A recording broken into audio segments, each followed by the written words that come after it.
Recentemente a gente fez um vídeo sobre se o dólar vale a pena. Hoje falaremos se renda fixa vale a pena. Será que vale a pena investir em renda fixa? E o meu objetivo hoje não é explicar o que é renda fixa, até porque já tem vídeos aqui no canal onde eu falo sobre todas as letrinhas que compõem esses títulos, CDB, LC, LCI, etc. Depois dá uma olhada lá caso você tenha dúvida.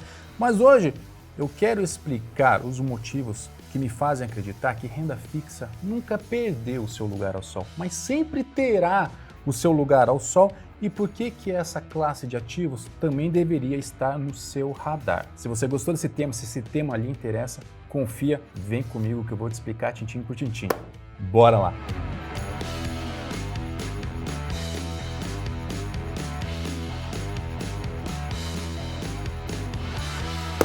Fala investidor, fala investidora, cada vez mais rico, cada vez mais rica, sejam muito bem-vindos. Paulo Boniati, criador do Saldo Zero. Se você ainda não for inscrito, te convido, se inscreva aqui no canal e ative o sino dos balangandã para não perder nenhum vídeo sobre dinheiro, riqueza, investimentos, prosperidade, assuntos correlacionados. Também se você gostar desse vídeo, se você achar que ele está agregando valor, considere também curtir e compartilhar ele com pessoas amadas próximas a você.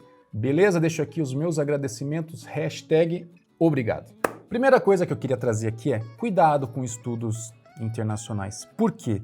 Existem inúmeros estudos, livros que afirmam que o investidor poderia investir 100% em renda variável, porque historicamente a classe de renda variável rentabiliza mais do que renda fixa. Não ouso refutar esses estudos. No entanto, as pessoas que disseminam esse tipo de informação deixam de mencionar que esses estudos são embasados geralmente em mercados externos, no caso norte-americano. Comparar um país que, historicamente, nasceu sobre o pensamento liberal, incentivando a indústria, tendo sua moeda como reserva de valor e de troca mundial, possuindo uma inflação estável, se compararmos a outros países, e dessa forma, podendo se utilizar de taxas de juros mais baixas, vai funcionar melhor se compararmos a países semelhantes. Entretanto, é um cenário muito diferente ao do Brasil. Ao contrário do seu primo norte-americano, o Brasil tem um pensamento muito menos liberal,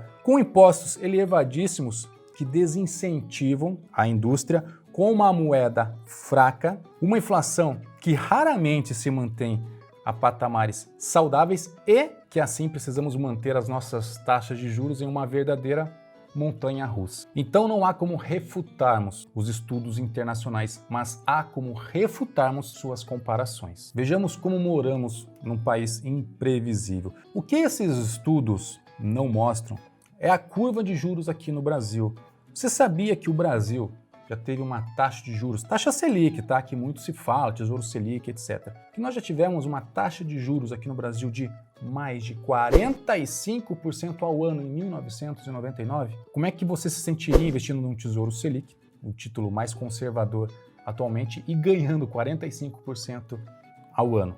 Mas vamos olhar um espectro um pouco melhor. Quem em sã consciência diria, com toda certeza, que em apenas 2 anos o Brasil sairia de uma taxa de juros de 6,5% ao ano, chegaria a 2% e logo em seguida já voltaria para os seus 6,25% no dia que eu estou gravando esse vídeo, 30 de setembro de 2021, e com expectativa de termos uma taxa Selic já próxima a 10% até o fim do ano. Só para você não achar que eu estou causando em cima das taxas de juros do Brasil, vejamos agora o gráfico da taxa de juros americana de 10 anos. Veja que, para o mesmo período que nós analisamos no Brasil, apesar também dessa oscilação, a taxa de juros norte-americana nunca foi superior a 7%, muito diferente aos 45% aqui do Brasil. E para onde vai a taxa de juros aqui no Brasil? Ninguém sabe. Será que pode passar dos 10%? Quem ousaria dizer que não? Como eu já falei, o Brasil é imprevisível. Mas se liga aqui, por que a taxa de juros ela é tão importante?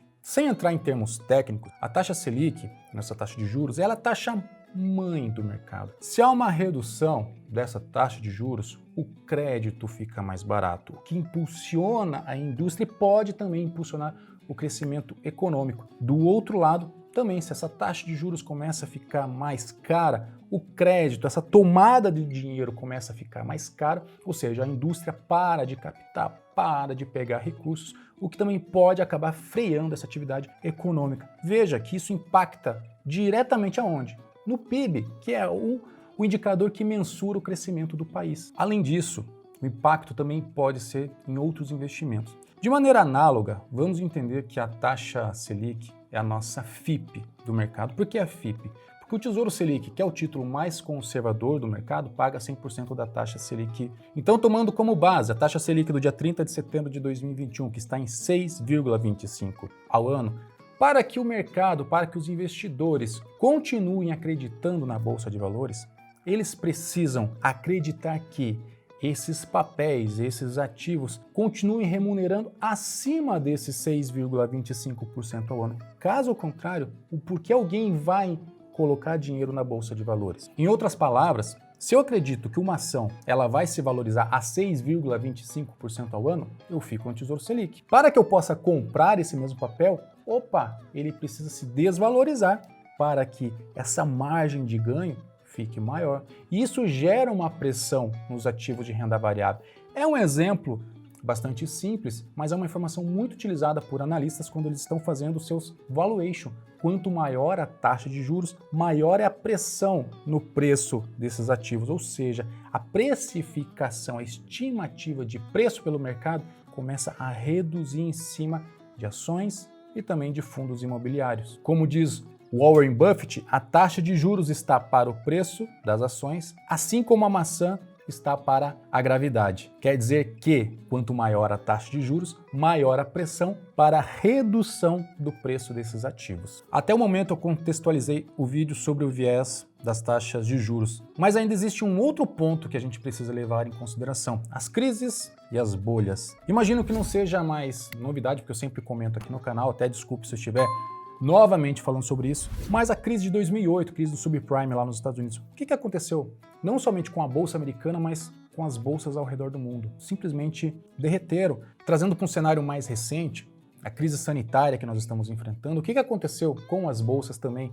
lá em março, abril de 2020? A mesma coisa, que é um cenário da atualidade, é o caso que está acontecendo na China. Estão todos com o foco, todo mundo olhando para a China, com uma possível bolha imobiliária lá também. Isso te lembra 2008? Entre o sim e o não? Isso por si só já bastou para os mercados aumentarem em demasia suas volatilidades. E é como dizem, né? A história não se repete, mas cria rimas. E tem mais, o mercado por si só já é imprevisível. Somado a isso, o fato Brasil potencializa ainda mais essa imprevisibilidade. Sabemos que grandes investidores nos ensinam: venda aos sons de violinos e compre aos sons de canhões. Ou seja medroso quando todos são gananciosos e ganancioso quando todos são medrosos. Isso é um ensinamento que muitos se agarram para proferir a tese de que, apesar de todas essas imprevisibilidades, basta você vender na alta e comprar na baixa e tá tudo bem. Novamente, não refuto essa tese, até porque eu também sou o defensor de que o melhor momento para você comprar ativos de renda variável é naqueles mais turbulentos. Mas eu refuto a tese quando esquecemos que isso só é possível quando temos caixa. E caixa fica onde?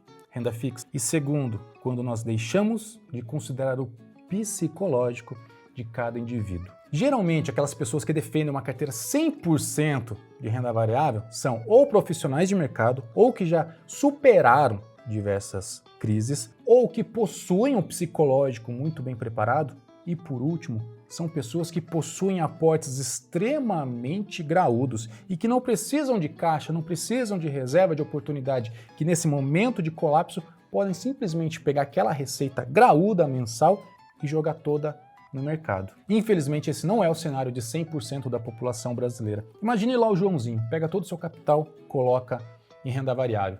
E aí olha lá, sua carteira se desvaloriza 1%.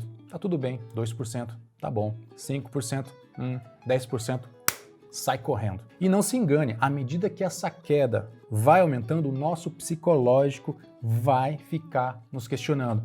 Será que estamos certos? E se continuar caindo? Será que vendo tudo? O que eu faço? Se você tem um espírito já preparado, ok. Mas lembre-se, não é o cenário de todo mundo. Cada indivíduo tem a sua peculiaridade. Após um exaustivo, mas importante estudo sobre questões pouco comentadas, fica fácil de nós respondermos que sim, renda fixa sempre vai valer a pena. Lógico, dentro de alguns cenários específicos, como por exemplo, aproveitar-se das taxas de juros do Brasil, proteger-se de cenários de imprevisibilidade, proteger-se e aproveitar-se de crises econômicas, reduzir volatilidade de carteira e acalmar o psicológico. Obviamente que eu não estou dizendo para você partir 100% para a renda fixa. Não é isso, que isso também seria um baita de um equívoco. O ponto que eu estou trazendo aqui é que você não precisa ignorar a renda fixa em sua totalidade, mas utilizá-la de maneira sábia, de maneira inteligente dentro de uma carteira de investimentos. Além disso, para projetos de curto prazo, para projetos que você tem data certa para serem executadas, ou para uma reserva de emergência, ou para uma reserva de oportunidade, certamente você não iria se utilizar ou não deveria estar se utilizando de renda variável, porque é extremamente volátil. Nesse sentido, certo? Os títulos de renda fixa seriam muito mais bem-vindos para você. E assim como abordei no último vídeo, a gente tem que pensar na nossa carteira como sendo um grande time. Nenhum time vai jogar com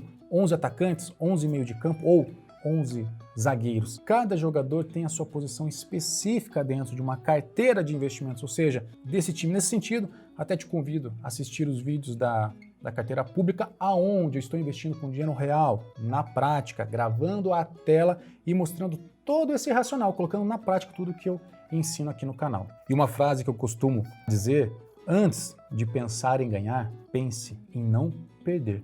Proteja-se sempre. O segredo de uma carteira de investimentos não está necessariamente na rentabilidade, mas no tempo em que você vai conseguir se manter vivo, investido no mercado financeiro. Por isso é tão importante você ter uma carteira balanceada, tranquila e que principalmente permita que você durma tranquilo. Espero ter agregado conhecimento. Se esse vídeo agregou conhecimento, de novo, considere curtir e compartilhar. Isso ajuda demais o canal. Por fim, como sempre, desejo todo o sucesso, toda a prosperidade que eu sei que você merece. Sou Paulo Boniati. Aquele abraço, até o próximo vídeo e tchau!